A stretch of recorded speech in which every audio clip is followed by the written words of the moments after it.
The book of Micah is a profound message of God's justice and mercy, addressing the corruption and social injustices of Israel and Judah during his time. Micah boldly confronted the wealthy and powerful, who oppressed the poor, warning of God's impending judgment. Yet, his prophecy extends beyond judgment to a promise of restoration and hope. Micah 5:2 contains a remarkable prophecy about the Messiah.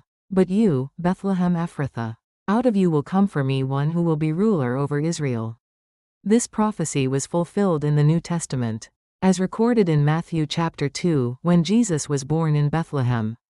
This fulfillment demonstrates God's faithfulness to his promises, transcending time and circumstances. Micah's context was one of corruption and exploitation.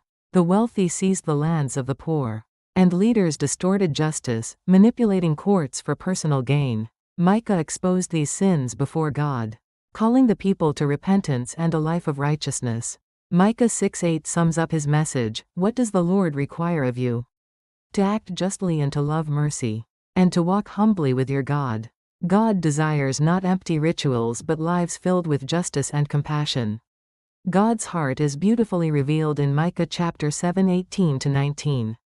You will tread our sins underfoot and hurl all our iniquities into the depths of the sea. Even in judgment, God delights in mercy and restoration. He promises to embrace his people when they repent and return to him, offering a new beginning. The Holy Spirit speaks through Micah's words today. Are we living lives of justice, compassion, and humility? Are we caring for the vulnerable and walking in alignment with God's will? God desires more than outward worship. He calls us to reflect his justice and love in our daily actions. His voice invites us to be agents of change, healing, and hope in a broken world.